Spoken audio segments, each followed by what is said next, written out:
Méditation du 17 août.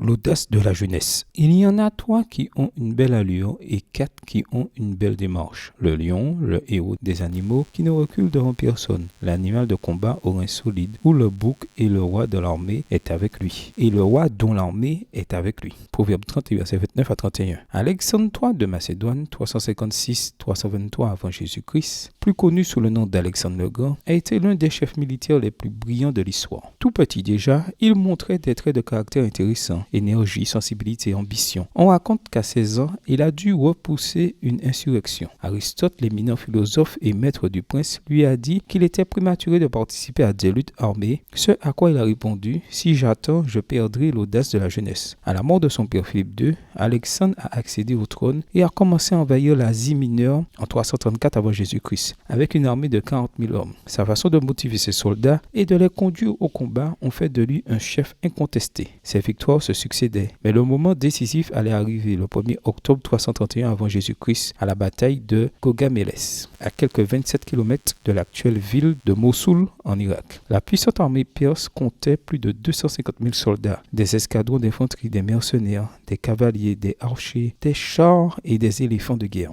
En face, l'armée macédonienne comptait 7 000 cavaliers et 40 000 fantassins, mais les déplacements du monarque Hélène ont ouvert les flancs perses et obligé Darius à fuir, suite à quoi son armée a abandonné le combat. Cette défaite a marqué la fin de l'Empire perse. À partir de ce moment, Alexandre est devenu le souverain de l'Orient. D'un point de vue numérique, Alexandre avait peu de chances de mettre en échec ses ennemis. Cependant, il avait l'audace de la jeunesse, qui l'encourageait à persévérer pour atteindre ses buts. C'est une certitude. L'audace de la jeunesse peut pousser un jeune à réaliser des rêves qui paraissent difficiles à concrétiser. Faire du colportage pour aller étudier dans une université chrétienne, lancer sa propre affaire, se marier avec la personne aimée ou travailler à l'étranger. Tu fais peut-être partie de ceux qui ont peu de possibilités pour réaliser leurs rêves. Alors, bienvenue au club. Mais tu as un grand avantage, l'audace de la jeunesse. Profite de ce moment. Aujourd'hui même, mets ta jeunesse entre les mains de Dieu pour qu'il t'aide à profiter de cette merveilleuse étape de la vie. Bonne journée à toi et que le Seigneur te bénisse.